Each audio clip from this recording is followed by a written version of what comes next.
जय श्री कृष्णा, राधे राधे। ओम नमो भगवते वासुदेवाय। मेरे सभी प्यारे भक्तों पर भगवान विष्णु की कृपा सदा सर्वदा बनी रहे। आप सभी को उत्पन्ना एकादशी की हार्दिक शुभकामनाएं। आज हम सुनेंगे उत्पन्ना एकादशी की संपूर्ण व्रत कथा। अगर आपको मेरी कथाएं अच्छी लगे तो वीडियो को लाइक करना, चैनल को सब्सक्राइब जरूर कर देना। तो आइए भक्तों, पूरी श्रद्धा प्रसन्नचित्त मन से इन कथाओं का आनंद लेते हैं। श्री सूत जी कहने लगे कि हे ऋषियों, इस व्रत का वृत्तांत और उत्पत्ति प्राचीन काल में भगवान श्री कृष्ण ने अपने परम भक्त युधिष्ठिर से कही थी, वही मैं तुमसे कहता हूँ। एक समय युधिष्ठिर ने भगवान से पूछा था कि एकादशी व्रत किस विधि से किया जाता है, उसका फल क्या प्राप्त होता है, उपवास के दिन जो क्रिया की जाती है, आप कृपा करके मुझसे कहिए।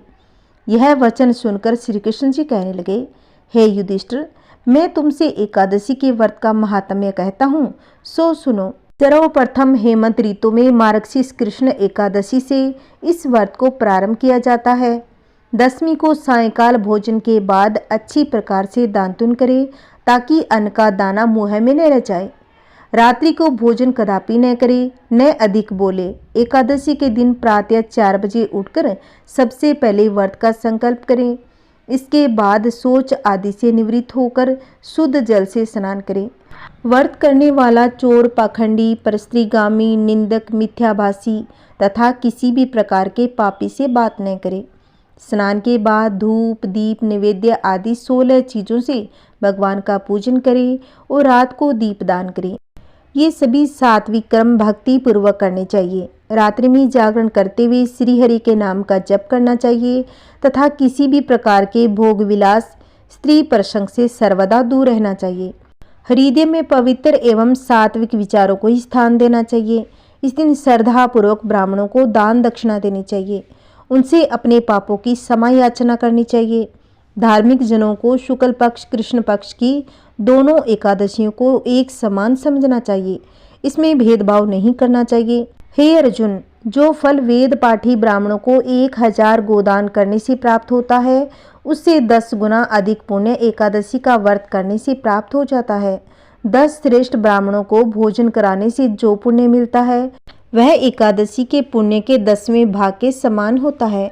निर्जला व्रत करने का आधा फल एक समय भोजन करने के समान होता है। एकादशी का व्रत करने पर ही यज्ञ, दान, तप आदि प्राप्त होते हैं, अन्यथा नहीं। एकादशी का व्रत अवश्य ही करना चाहिए। इसका फल 1000 यज्ञों से भी अधिक होता है। भगवान श्री कृष्ण के वचन सुनकर अर्जुन ने कहा, हे प्रभु, आपने इस एकादशी व्रत के पुण्य को अनेक तीर्थों के पुण्य से श्रेष्ठ तथा पवित्र क्यों बताया है? कृपा करके ये सब आप विस्तार पूर्वक कहिए।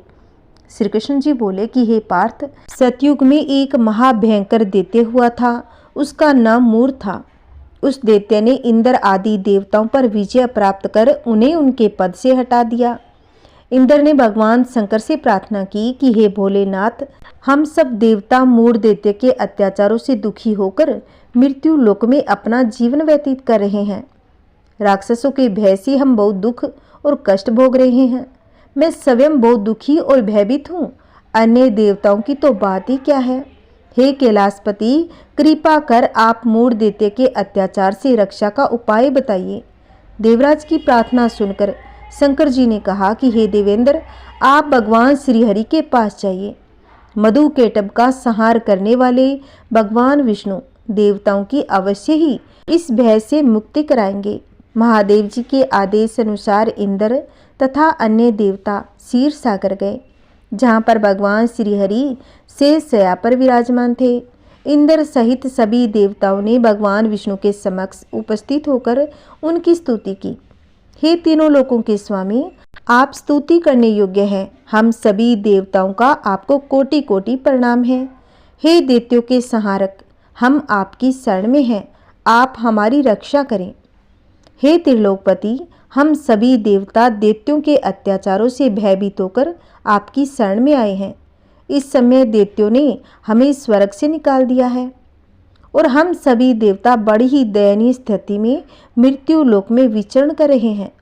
आप ही हमारे रक्षक हैं, रक्षा कीजिए। हे कैलाशपति, हे जगन्नाथ, हमारी रक्षा करें। देवताओं की करुण पुकार सुनकर भगवान श्रीहरि बोले कि हे देवगणों, वह कौन सा दैत्य है जिसने देवताओं को जीत लिया है? आप सभी देवगण किसके भय से पृथ्वी लोक में भटक रहे हैं? क्या वह दैत्य इतना बलवान है जिसने इंद्र सहित सभी देवताओं को जीत लिया है? तुम निर्भय होकर मुझे संपूर्ण वृत्तांत बताओ। भगवान विष्णु के इस स्नेहमयी वचनों को सुनकर देवेंद्र ने कहा, हे प्रभु, प्राचीन काल में ब्रह्मा वंश में उत्पन्न हुआ नाड़ी जंग नामक एक असुर था। उसका मूर नामक एक पुत्र है जो चंद्रवती नामक नगरी में निवास करता है, जिसने अपने बल से मृत्यु लोक एवं देवलोक पर विजय प्राप्त कर ली है तथा सब देवताओं को देवलोक से निकालकर अपने दैत्य कुल के असुर को इंद्र, अग्नि, यम, वरुण, चंद्रमा आदि लोकपाल बना दिया है। वह स्वयं सूर्य बनकर पृथ्वी को तपाता है तथा स्वयं मेघ बनकर जल की वर्षा करता है। अतः आप इस बलशाली भयानक असुर का संहार करके देवताओं की रक्षा करिए। देवेंद्र के मुख से ऐसे वचन सुनकर भगवान विष्णु बोले कि हे देवताओं, मैं आपके शत्रु का शीघ्र ही संहार करूंगा। आप सब इसी समय मेरे साथ चंद्रवती नगरी में चलिए। देवताओं की पुकार पर भगवान विष्णु तुरंत ही उनके साथ चल दिए। उधर दैत्यराज मूर ने अपने तेज से जान लिया था कि श्री विष्णु युद्ध की इच्छा से उसकी राजधानी की ओर आ रहे हैं। अतः अपने राक्षस योद्धाओं के साथ वह भी युद्ध भूमि में आकर गरजने लगा। देखते ही देखते युद्ध आरंभ हो गया। युद्ध आरंभ होने पर अनगणित असुर अनेक अस्त्रों शस्त्रों को धारण कर देवताओं से युद्ध करने लगे, किंतु देवता तो पहले ही डरे हुए थे। वह अधिक देर तक राक्षस का सामना न कर सके और भाग खड़े हुए। तब भगवान विष्णु स्वयं युद्ध भूमि में आ गए। दैत्य पूर्व से भी अधिक उत्साह में भरकर भगवान विष्णु से युद्ध करने लगे। वे अपने अस्त्र शस्त्रों से उन पर भयंकर प्रहार करने लगे। दैत्यों के आक्रमणों को श्री विष्णु अपने चक्र एवं गदा के प्रहारों से नष्ट करने लगे। इस युद्ध में अनेक दैत्य सदा के लिए मृत्यु की गोद में समा गए, किंतु दैत्यराज मूर भगवान विष्णु के साथ निश्चल भाव से युद्ध करता रहा। उसका तो जैसे अभी बाल भी बांका नहीं हुआ था। वह बिना डरे युद्ध कर रहा था। भगवान विष्णु मूर को मारने के लिए जिन जिन शस्त्रों का प्रयोग करते, वे सब उसके तेज से नष्ट होकर उस पर पुष्पों के समान गिरने लगते। अनेक अस्त्रों शस्त्रों का प्रयोग करने पर भी भगवान विष्णु उससे जीत न सके। तब वे आपस में मल्लयुद्ध करने लगे। भगवान श्रीहरि उस असुर से देवताओं के लिए 70 वर्ष तक युद्ध करते रहे, किंतु उस असुर से विजय नहीं हो सके। अंत में भगवान विष्णु शांत होकर विश्राम करने की इच्छा से बद्रिक आश्रम स्थित 38 कोस लंबी एक द्वार वाली हेमवती नामक एक गुफा में प्रवेश कर गए। हे अर्जुन, उस गुफा में प्रभु ने शयन किया। भगवान विष्णु के पीछे पीछे वह दैत्य भी चला आया। भगवान श्री हरि को सोता देखकर वह उन्हें मारने को तैयार हो गया।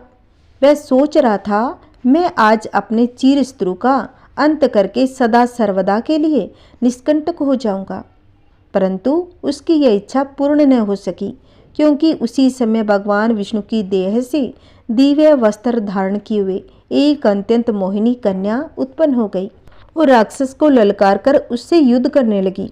उस कन्या को देखकर राक्षस को घोर आश्चर्य हुआ और वह विचार करने लगा, यह ऐसी दिव्य कन्या कहाँ से उत्पन्न हुई। वह असुर उस कन्या से निरंतर युद्ध करता रहा। कुछ समय व्यतीत होने पर उस कन्या ने क्रोध में आकर उस दैत्य के अस्त्र शस्त्रों के टुकड़े टुकड़े कर दिए, उसका रथ तोड़ डाला।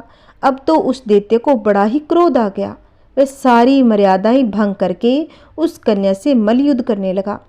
उस तेजस्वी कन्या ने उस राक्षस को एक प्रहार से मूर्छित कर दिया। उसकी मूर्छा टूटने से पूर्व ही उसका शीश काटकर धड़ से अलग कर दिया। शीश कटते ही वह असुर पृथ्वी पर गिरकर मृत्यु को प्राप्त हुआ तथा शेष बचे हुए असुर अपने राजा का ऐसा दुखद अंत देखकर भयभीत होकर पाताल लोक में भाग गए। भगवान विष्णु जब निद्रा से जागे तो उस असुर को मरा देखकर उन्हें घोर आश्चर्य हुआ और वो सोचने लगे, इस बलशाली को किसने मारा है। तब वह तेजस्वी कन्या श्री हरि से हाथ जोड़कर बोली, हे जगदीश्वर, यह असुर आपको मारने को उद्यत था। तब मैंने आपके शरीर से उत्पन्न होकर इस असुर का वध कर दिया। कन्या की वचनों को सुनकर भगवान विष्णु ने कहा, तुमने इस असुर का संहार किया है। हे कन्या, मैं तुमसे अत्यंत ही प्रसन्न हूँ। इस राक्षस का अंत कर तुमने तीनों लोकों के देवताओं के कष्ट को हरा है। इसीलिए तुम अपनी इच्छा अनुसार वरदान मांग लो, मैं तुम्हारी प्रत्येक इच्छा को पूर्ण करूंगा। भगवान विष्णु के वचनों को सुनकर कन्या बोली, हे प्रभु, मुझे यह वरदान प्रदान करे कि जो भी मनुष्य या देव मेरा व्रत करे उसके सभी पाप नष्ट हो जाए तथा अंत में उसे स्वर्गलोक की प्राप्ति हो। मेरे व्रत का आधा फल रात्रि को मिले तथा उसका आधा फल एक समय भोजन करने वाले को मिले। जो श्रद्धालु भक्ति पूर्वक मेरे व्रत को करे वे निश्चय ही बैकुंठ लोक को प्राप्त करे। जो मनुष्य मेरे व्रत में दिन तथा रात्रि को एक समय भोजन करे वह धन धान्य से भरपूर रहे। कृपा करके मुझे ऐसा वरदान दीजिए। भगवान श्रीहरि ने कहा, हे कन्या, ऐसा ही होगा। मेरे और तुम्हारे भक्त एक ही होंगे। अंत में संसार में प्रसिद्धि को प्राप्त होकर मेरे लोक को प्राप्त करेंगे। हे कल्याणी, तुम एकादशी को प्रकट हुई हो, इसीलिए तुम्हारा नाम भी एकादशी हुआ।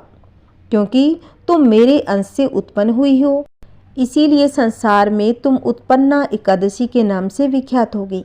तथा जो मनुष्य इस दिन व्रत करेंगे उनके समस्त पाप नष्ट हो जाएंगे। तुम मेरे लिए अब तीज, अष्टमी, नवमी, 14 से भी अधिक प्रिय हो गई हो। तुम्हारे व्रत का फल सब तीर्थों के फल से भी महान होगा, यह मेरा कथन है। इतना कहकर भगवान श्री हरि उस स्थान से अंतर्ध्यान हो गए। श्री कृष्ण ने कहा, हे पांडुपुत्र, एकादशी व्रत का फल सभी व्रतों, सभी तीर्थों के फल से महान है। एकादशी व्रत करने वाले मनुष्यों के स्त्रों का मैं जड़ से नाश किए देता हूँ तथा व्रत करने वाले को मोक्ष प्रदान करता हूँ। उन मनुष्यों के जीवन के जो भी कष्ट होते हैं मैं उन्हें भी नष्ट किए देता हूँ। अर्थात मुझे अत्यंत प्रिय एकादशी के व्रत को करने वाला प्राणी सभी ओर से निर्भय तथा सुखी होकर अंत में मोक्ष को प्राप्त करता है। हे कुंती पुत्र, यह मैंने तुम्हें एकादशी की उत्पत्ति के विषय में बतलाया। एकादशी व्रत सभी पापों को नष्ट करने वाला और सिद्धि प्रदान करने वाला है। श्रेष्ठ मनुष्य को दोनों पक्षों की एकादशियों को समान समझना चाहिए, उनमें भेदभाव करना उचित नहीं है।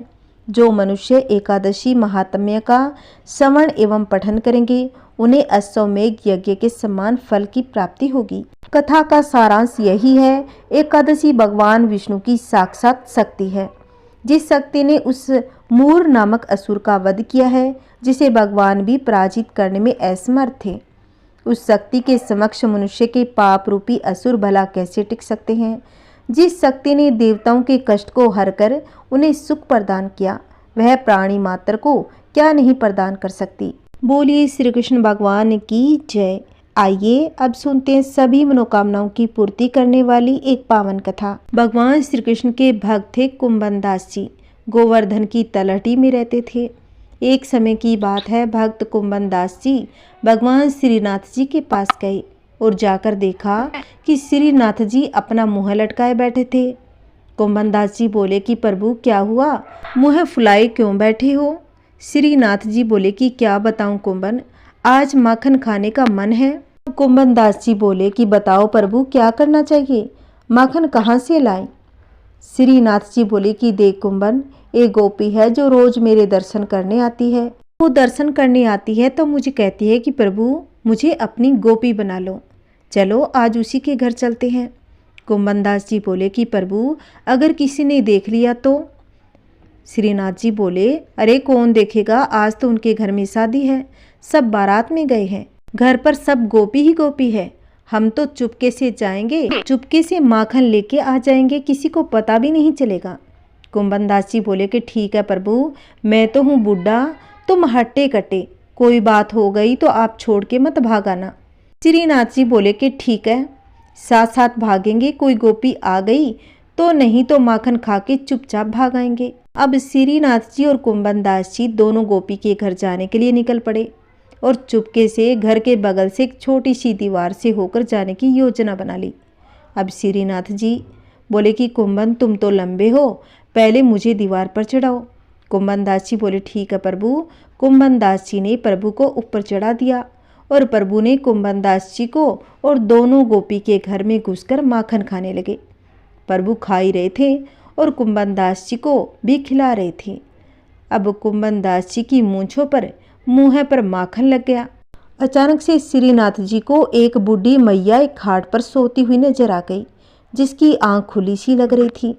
उसका हाथ सीधा बगल की तरफ लंबा हो रहा था। यह देखकर प्रभु बोले कि कुंभन देख, यह बुढ़िया मैया कैसे देख रही है और लंबा हाथ करके माखन मांग रही है। थोड़ो सो माखन है, इसे भी दे दे। अब कुंभन दास जी बोले कि प्रभु मरवाओगे क्या? अगर बूढ़ी मैया जग गई तो लेने के देने पड़ जाएंगे। अब श्रीनाथ जी गए और बूढ़ी मैया के हाथ पर माखन रख दिया। अब माखन ठंडा ठंडा लगा तो बूढ़ी मैया जग गई और जोर जोर से आवाज लगाने लगी कि चोर चोर, अरे कोई आओ, घर में चोर घुस आया। बुढ़िया की आवाज़ सुनकर घर में से जो जो स्त्री थी वह भागी भागी आई। इधर श्रीनाथ जी भागे और उस दीवार को कूदकर भाग गए। उनके पीछे कुंभन दास जी भी भागे। दीवार पर चढ़ने लगे तो वृद्ध होने के कारण दीवार को पार नहीं कर पाए।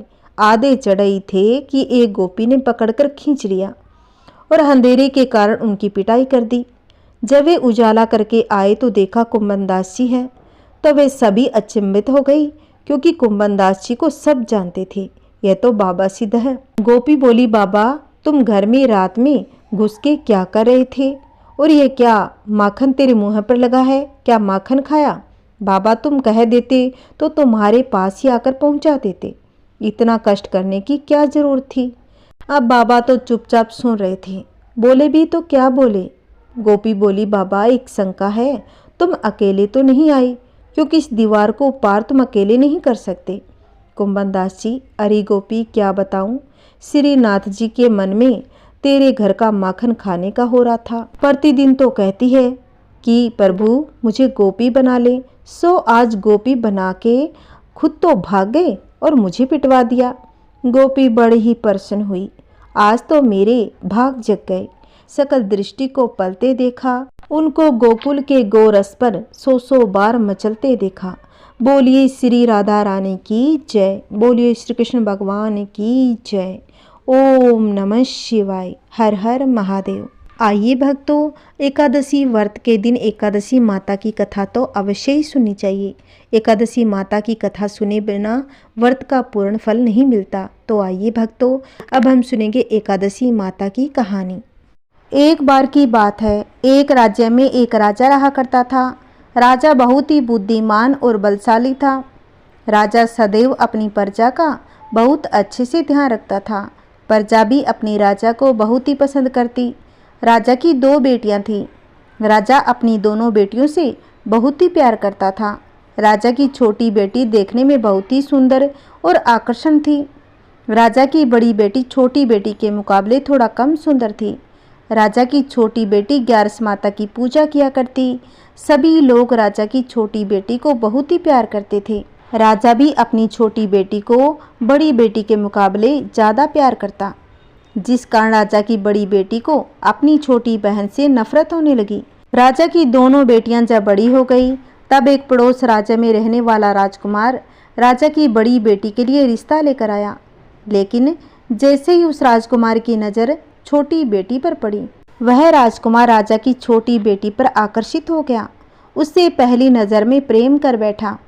उस राजकुमार ने राजा की बड़ी बेटी के साथ विवाह करने से मना कर दिया और उसने राजा से कहा, मैं आपकी छोटी बेटी से विवाह करना चाहता हूँ। जिसके बाद राजा की बड़ी बेटी यह सब देखकर अपनी छोटी बहन से बहुत ही क्रोधित हो गई। राजा की बड़ी बेटी ने अपनी छोटी बहन को अपना सबसे बड़ा दुश्मन मान लिया। राजा की बड़ी बेटी ने अपनी छोटी बहन से बदला लेने का निर्णय कर लिया, जिसके लिए उसने अपनी छोटी बहन को जान से मारने का प्लान बनाया। राजा की बड़ी बेटी ने अपनी छोटी बहन को मारने के लिए सबसे पहले एक लड्डू में जहर मिलाकर अपनी छोटी बहन को दिया। उसको लड्डू खाने के लिए कहा, लेकिन लड्डू खाने के बाद भी छोटी बहन को कुछ भी नहीं हुआ। बड़ी बहन यह सब देखकर आश्चर्यचकित हो गई, लेकिन बड़ी बहन ने हार नहीं मानी थी। उसने जब रात में छोटी बहन अपने शयन कक्ष में सो रही थी, तब एक मटके में सरप रखकर उसके कमरे में छोड़ आई। लेकिन सांप भी छोटी बहन को कुछ नहीं कर पाया। जिसके बाद बड़ी बहन ने अपनी छोटी बहन से कहा कि बहन चलो हम लोग कुएं में से पानी भरकर लाते हैं। जिसके लिए वह अपनी बहन को पानी भरने के बहाने कुएं के पास ले गई। उसने अपनी छोटी बहन को कुएं में धक्का दे दिया, लेकिन छोटी बहन को तब भी कुछ नहीं हुआ, क्योंकि हर बार ग्यारस माता उसकी रक्षा कर रही थी। उधर बड़ी बहन अपने सारे प्रयासों के बाद असफल हो गई, जिससे वह बहुत ही क्रोधित होती जा रही थी। फिर उसने अपनी छोटी बहन के पास जाकर उससे खुद ही पूछा कि मेरी छोटी बहन, तुमको पता है भगवान ने सबकी मृत्यु एक निश्चित समय पर लिखी हुई है, और कैसे तुम्हारी मृत्यु होगी, क्या ये तुम जानती हो? तब छोटी बहन ने अपनी बहन को बताया कि हाँ बहन, मैं जानती हूँ कि मेरी मृत्यु कैसे होगी। छोटी बहन से यह सुनकर बड़ी बहन मन ही मन बहुत ही प्रसन्न हो गई। उसने अपनी छोटी बहन से कहा, तो मुझे अपनी मृत्यु का राज बतलाओ। छोटी बहन ने अपनी बड़ी बहन से कहा, मेरी मृत्यु तो एक तोते में है। जो तोते के गले में एक हार है, उससे मेरी मृत्यु होगी। जब तक कोई भी व्यक्ति तोते को मारकर वह हार अपने गले में पहनेगा तो मैं मूर्छित हो जाऊंगी। जैसे ही उस हार को अपने गले से उतारेगा तो मैं वापस से जीवित हो जाऊंगी। अपनी छोटी बहन की मृत्यु का राज जानकर बड़ी बहन तो बहुत ही खुश हो गई। उसने अपनी छोटी बहन को मारने के लिए उसके पालतू तोते को ढूंढना शुरू कर दिया, और छोटी बहन को इस बात का आभास हो गया था कि कोई उसकी जान लेना चाहता है। जिसके लिए वह अपने पिता के पास गई और उसने अपने पिताजी से कहा, पिताजी मेरी मृत्यु के बाद आप मुझे जलाइएगा मत, बल्कि आप मुझे अपनी पुरानी वाली हवेली में एक पलंग में लिटाकर छोड़ दीजिएगा। अपनी छोटी लड़की की यह बात सुनकर राजा बहुत ही आश्चर्यचकित हो गया। राजा ने अपनी छोटी बेटी से पूछा कि बेटी, तुम ये क्या कह रही हो? तब राजा की छोटी बेटी ने कहा, पिताजी समय किसी के लिए नहीं रुकता, कब क्या हो जाए किसी को कुछ पता नहीं। फिर राजा ने अपनी छोटी बेटी से कहा, तुम ऐसी बातें क्यों कर रही हो? 2-3 दिन बाद तुम्हारा विवाह है। इसलिए छोटी बेटी ने अपने पिताजी को ऐसा करने पर मजबूर कर दिया और उनसे वचन ले लिया। राजा ने भी अपनी छोटी बेटी की बात को स्वीकार कर लिया, और 2-3 दिनों के बाद जब शादी का समय आया तो राजकुमार बारात लेकर राजा के घर आया, और राजकुमार और राजा की छोटी बेटी का विवाह शुरू हो गया। जैसे ही राजा की छोटी बेटी राजकुमार के साथ फेरे लेना शुरू करती है तो उसकी बड़ी बहन अपनी छोटी बहन के कमरे में जाकर उसके पालतू तोते को पकड़ लेती है, उसे जान से मार देती है। तोते के गले में जो हार था उसको अपने गले में धारण कर लेती है। जैसे ही बड़ी बहन उस हार को अपने गले में धारण करती है, उधर छोटी बहन 3.5 फेरे ले पाती है और वहीं पर बेहोश होकर गिर जाती है। जिसके बाद राजा ने बड़े बड़े दर्द हकीमों को बुलवाया और अपनी छोटी बेटी का इलाज करने के लिए कहा। राजा की बात सुनकर वैद्य ने छोटी बेटी को जब चेक किया तो राजा को कहा, आपकी बेटी ना तो जीवित है और ना ही मरी हुई है, ऐसा पहली बार देख रहा हूँ। राजा ने वैद्य और हकीम को यह बात बाहर बताने से मना कर दिया। उनको कहा, अगर तुमने यह बात किसी बाहर वाले को बताई तो हम तुम्हें फांसी दे देंगे। राजा ने अपनी छोटी बेटी को पुराने महल में जाकर एक पलंग में लेटा दिया और वहां पर कुछ सैनिकों को तैनात कर दिया। वापस अपने महल को आ गया। राजा की बड़ी बेटी अपने पिताजी के पास आई और कहने लगी, पिताजी अगर यह शादी संपन्न न हुई तो आपकी इज्जत का क्या होगा? आप कहें तो मैं आपकी इज्जत बचाने के लिए राजकुमार से शादी करने के लिए तैयार हूँ। जिसके बाद राजा ने अपनी बड़ी बेटी की बात को मान लिया और राजा ने बड़ी बेटी को छोटी बेटी के कपड़े पहनाकर मंडप में भेज दिया। लेकिन राजकुमार यह जान गया था यह राजा की छोटी बेटी नहीं बल्कि यह तो राजा की बड़ी बेटी है। राजकुमार ने जब शादी करने से मना किया तो सभी लोगों ने राजकुमार को विवश करके राजा की बड़ी बेटी से बचे हुए फेरों को संपन्न करा दिया और विवाह करवा दिया। जिसके बाद राजकुमार राजा की बड़ी बेटी को अपने महल में ले गया। राजकुमार राजा की बड़ी बेटी से न तो बात करता था, न ही उसको पसंद करता था, न ही उसके आसपास आता। राजकुमार ने यह फैसला कर लिया वह अपनी प्रेमिका को ढूंढकर ही रहेगा, यह जानकर रहेगा कि उसके साथ आखिर क्या हुआ था। एक दिन राजकुमार अपने घोड़े पर सवार होकर राजा के पुराने महल के पास जा पहुंचा, जहां पर उसने कुछ सैनिकों को देखा। महल के पास पहुंचकर राजकुमार ने जब महल को ध्यान से देखा तो वह समझ गया यह तो हमारे ससुर जी का महल है। तब राजकुमार ने सैनिकों से पूछा, तुम यहाँ पर क्या कर रहे हो? इस महल के अंदर उस पलंग में कौन लेटा है? जिसके बाद सैनिकों ने कहा, यहाँ पर राजा की छोटी बेटी लेटी है। यह सुनकर राजकुमार तो बहुत ही प्रसन्न हो गया और वह तुरंत राजा की छोटी बेटी यानी अपनी प्रेमिका के पास पहुंच गया, उसकी सेवा में लग गया। जैसे ही रात हुई तो राजा की छोटी बेटी उठकर खड़ी हो गई। राजकुमार यह देखकर बहुत ही खुश हो गया। उसने अपनी प्रेमिका से पूछा, तुम यहाँ पर क्या कर रही हो? तुम मेरे साथ मेरे घर पर चलो। राजा की छोटी बेटी ने राजकुमार को सारी बातें बता दी कि मेरी जान तो एक तोते में बसी हुई है। मैंने यह बात सिर्फ अपनी बड़ी बहन को बताया था और मुझे पता है उसने ही मुझे मारने का प्रयास किया है। उसके पास एक हार है जिसको वह सुबह तो पहन लेती है और रात के समय उतार कर रख देती है। जब तक वह हार को पहन लेती है तब तक तो मैं मूर्छित रहती हूँ। जैसे ही वह हार को उतारती है तो मैं जीवित हो जाती हूँ और जब तक मेरी बड़ी बहन के पास वह हार है तब तक मैं ऐसे जीवित और मूर्छित होती रहूँगी। अगर मेरी बड़ी बहन के पास जो हार है वह मेरे हाथ लग जाए तो मैं हमेशा के लिए जीवित हो जाऊंगी।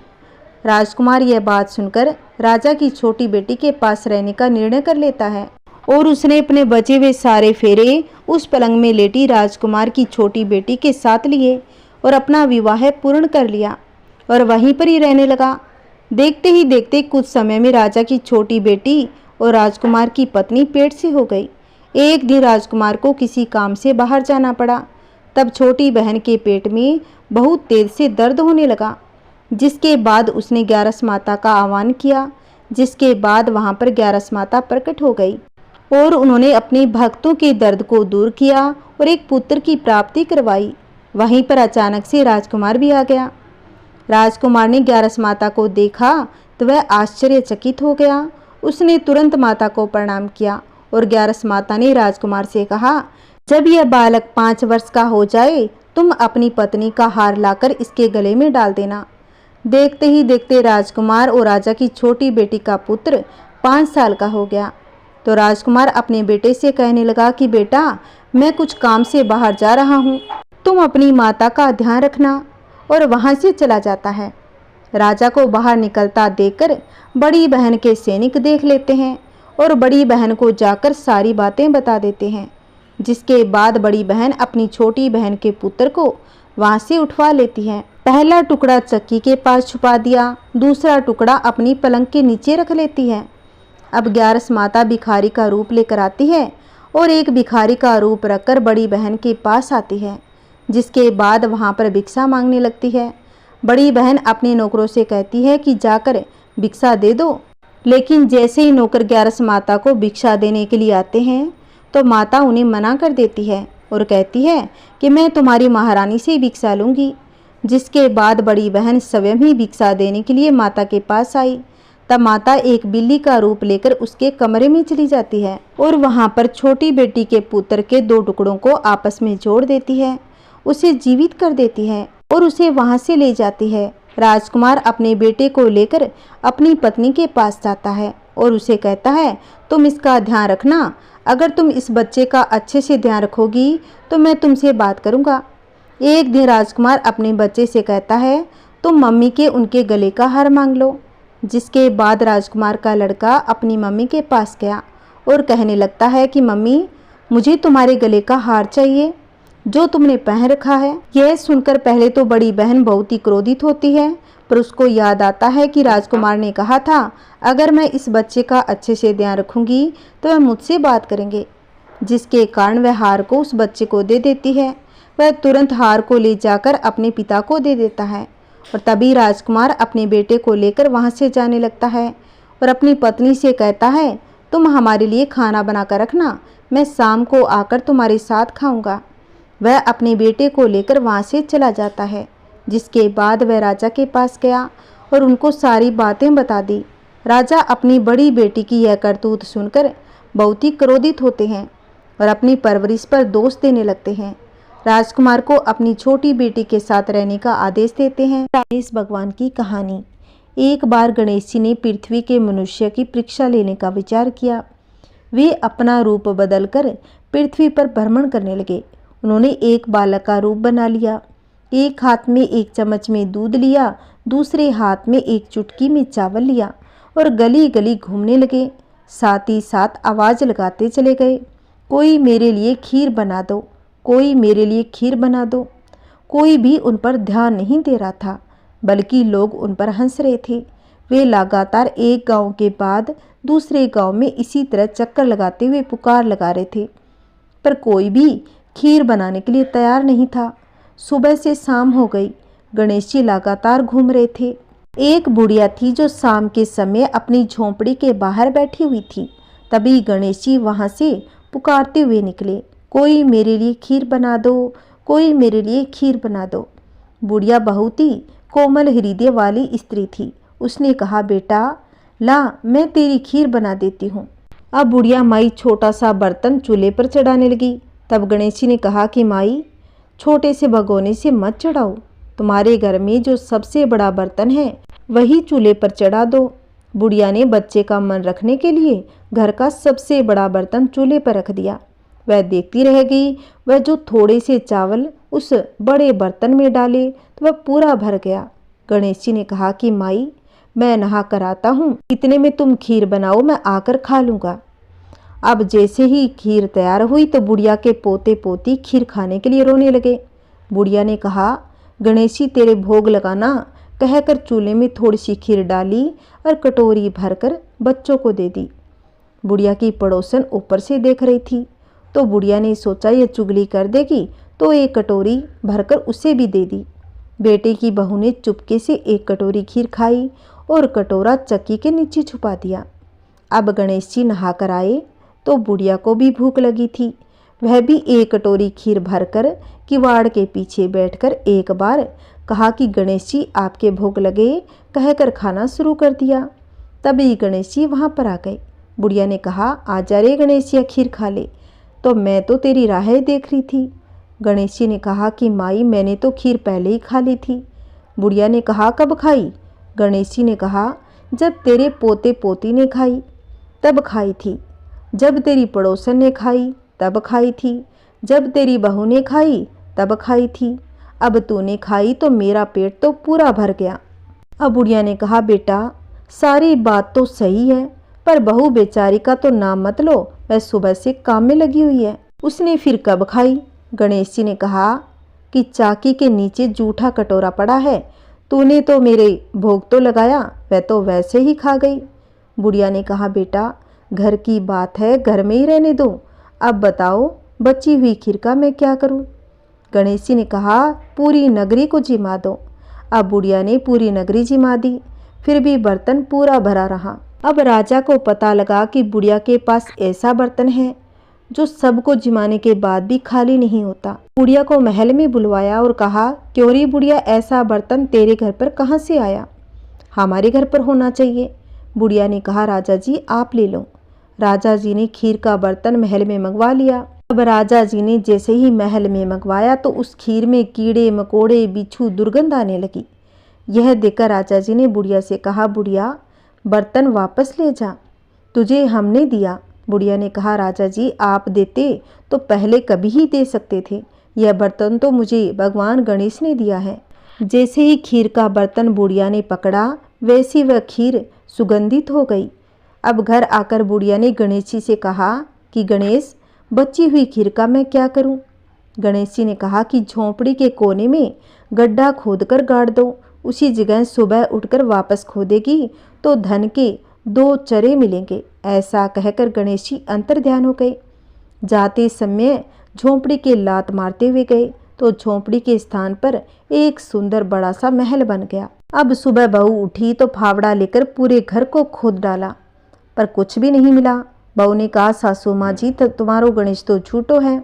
सासू ने कहा, बहू मेरो गणेश झूठो नहीं है, ला मैं देखूं।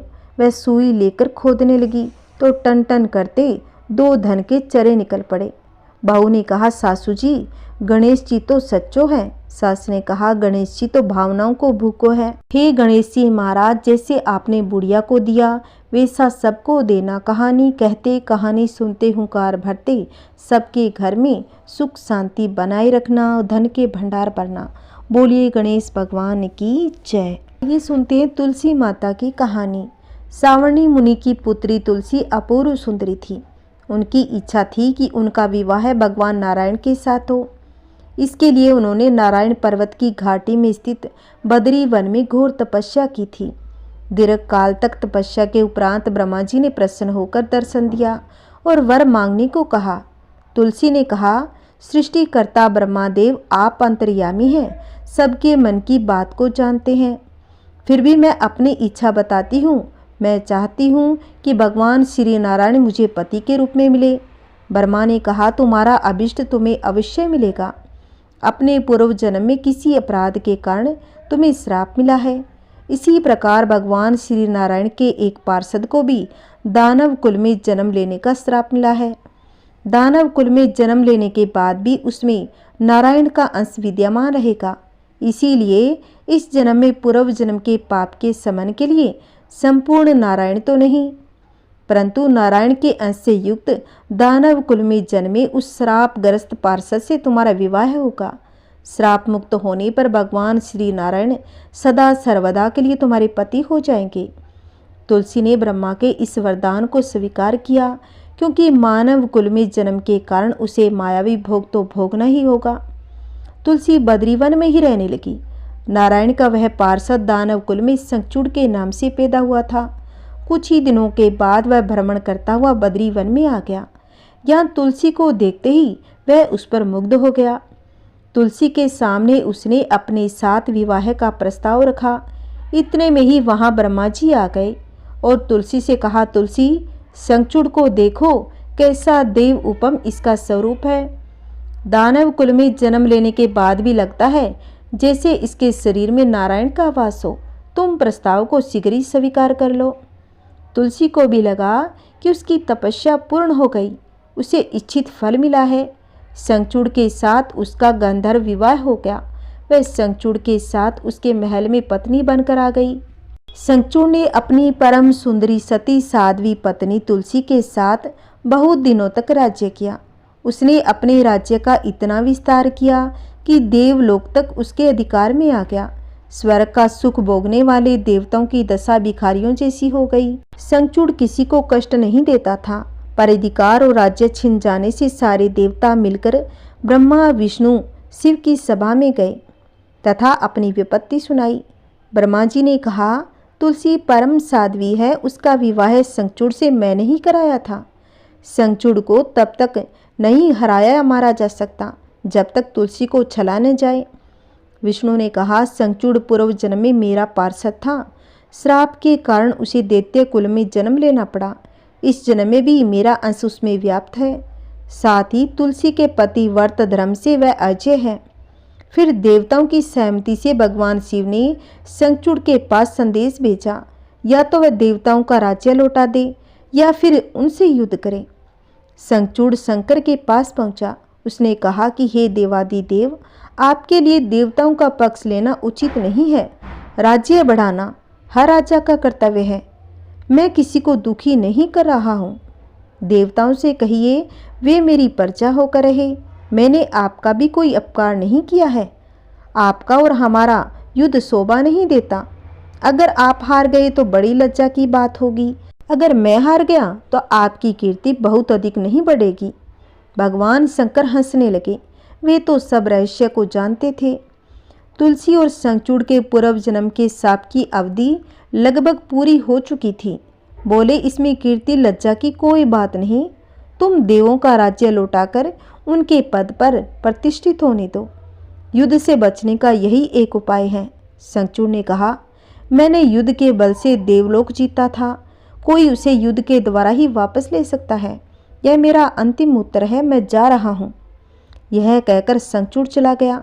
उसने अपनी पत्नी तुलसी को सारी बात बता दी और कहा, कर्म भोग सब काल सूत्र में बंधा है। जीवन में हर शोक भय सुख दुख मंगल अमंगल काल के अधीन है। हम तो केवल निमित्त हैं। संभव है तो भगवान शिव देवों का पक्ष लेकर मुझसे युद्ध करें। तुम चिंता मत करना, तुम्हारा सती तेज मेरी रक्षा करेगा। दूसरे दिन भगवान शंकर के नेतृत्व में देवताओं ने युद्ध छेड़ दिया। शंखचूड़ ने भीषण बाणों की वर्षा कर उनका वेग रोका। उसके प्रहार से देवता डगमगाने लगे। उसने दानवी शक्ति का प्रयोग कर मायावी युद्ध आरंभ कर दिया। युद्ध स्थल पर वह किसी को दिखाई नहीं दे रहा था, पर उसके अस्त्र शस्त्र प्रहार कर देवों को घायल कर रहे थे। अब देवगण अपने अस्त्र चलाए तो किस पर चलाएं, क्योंकि कोई शत्रु सामने था ही नहीं। कई दिनों तक इस तरह भयंकर युद्ध चलता रहा। शंखचूड़ पराजित नहीं हुआ। तब शिव ने विष्णु से कहा कि विष्णु, कुछ उपाय करो, अन्यथा मेरा तो सारा तेज मिट्टी में मिल जाएगा। विष्णु ने सोचा, बल से तो शंखचूड़ को हराया नहीं जा सकता, इसीलिए छल का सहारा लेना होगा। उन्होंने तुरंत अपना स्वरूप शंखचूड़ जैसा बनाया और अस्त्र शस्त्र से सज्जित होकर तुलसी के पास आए और बोले, प्रिय, मैं युद्ध जीत गया। सारे देवता भगवान शंकर समेत हार गए हैं।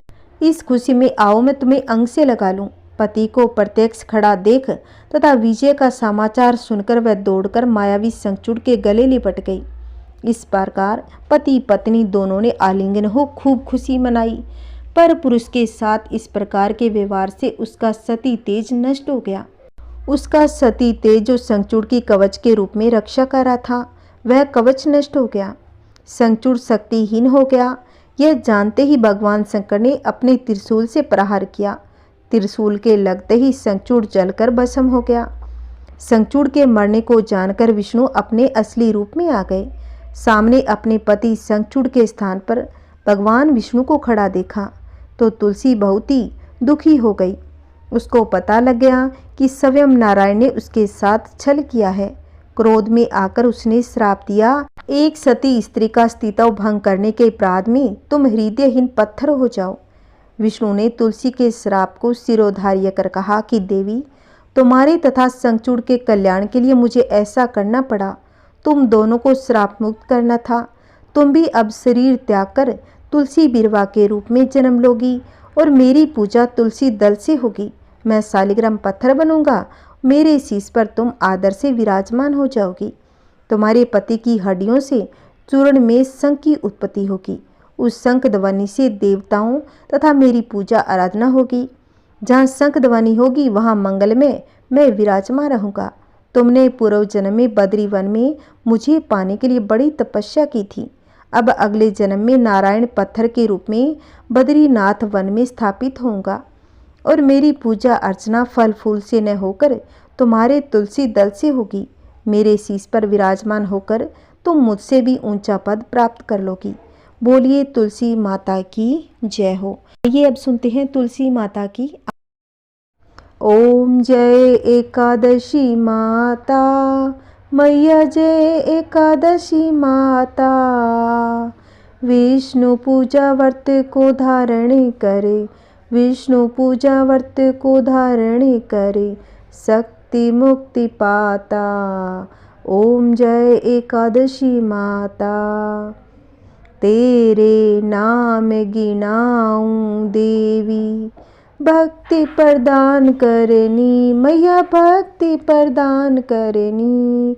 गण गौरव की देनी, गण गौरव की देनी, माता शास्त्रों में वरनी। ओम जय एकादशी माता।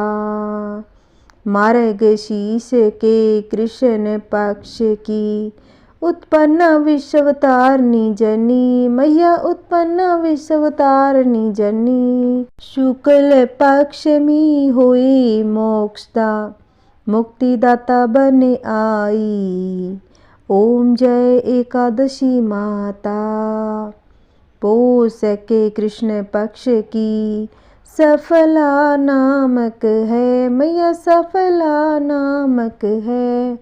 शुक्ल पक्ष में होए पुत्रदा, शुक्ल पक्ष में होए पुत्रदा, आनंद अधिक रहे। ओम जय एकादशी माता। नाम सर्तिला माघ मास में कृष्ण पक्ष आवे मैया कृष्ण पक्ष आवे। शुक्ल पक्ष में जया कहावे शुक्ल पक्ष में जया कहावे विजय सदा पावे। ओम जय एकादशी माता। विजया फागुन कृष्ण पक्ष में शुक्ला आमल की मैया शुक्ला आमल की। पाप मोचनी कृष्ण पक्ष में पाप मोचनी कृष्ण पक्ष में चेतर महाबली की। ओम जय एकादशी माता। चेतर शुक्ल में नाम कामदा धन देने वाली मैया धन देने वाली। नाम वरुथनी कृष्ण पक्ष में नाम वरुथनी कृष्ण पक्ष में विशाख माह वाली। ओम जय एकादशी माता। शुक्ल पक्ष में होए मोहनी अपरा ज्येष्ठ कृष्ण पक्ष की मैया अपरा ज्येष्ठ कृष्ण पक्ष की। नाम नीरजला सब सुख करनी नाम नीरजला सब सुख करनी शुक्ल पक्ष रखी। ओम जय एकादशी माता। योगिनी नाम आषाढ़ में जानो कृष्ण पक्ष करनी मैया कृष्ण पक्ष करनी। देवशयनी नाम कहायो देवशयनी नाम कहायो शुक्ल पक्ष धरनी। ओम जय एकादशी माता। कामिका श्रावण मास में आवे कृष्ण पक्ष कहिए मैया कृष्ण पक्ष कहिए। श्रावण शुक्ला होए पवित्रा श्रावण शुक्ला होए पवित्रा आनंद से रहिए। ओम जय एकादशी माता। आजा भाद्रपद कृष्ण पक्ष की परिवर्तनी शुक्ला मैया परिवर्तनी शुक्ला। इंदिरा आश्विन कृष्ण पक्ष में इंदिरा आश्विन कृष्ण पक्ष में वर्त से भवसागर निकला। ओम जय एकादशी माता। पापा कुंशा है शुक्ल पक्ष में पाप हर निहारी मैया पाप हर निहारी। रमा मास कार्तिक में आवे रमा मास कार्तिक में आवे सुखदायक भारी। ओम जय एकादशी माता। देव उठानी शुक्ल पक्ष की दुख नाशक मैया मैया दुख नाशक मैया। पावन मास में करू विनती पावन मास में करू विनती पार करो नैया। ओम जय एकादशी माता। परमा कृष्ण पक्ष में होती जन मंगल करनी मैया जन मंगल करनी। शुक्ल मास में हुई पद्मनी शुक्ल मास में हुई पद्मनी दुख दारिद्र हरनी। ओम जय एकादशी माता। जो कोई आरती एकादशी की भक्ति सहित गावे मैया भक्ति सहित गावे। जन गुर दीता स्वर का वासा जन गुर दीता स्वर का वासा निश्चय वह पावे। ओम जय एकादशी माता मैया जय एकादशी माता। ओम जय एकादशी मैया। बोलिए ग्यारस माता की जय। बोलिए विष्णु भगवान की जय। बोलिए माता लक्ष्मी की जय।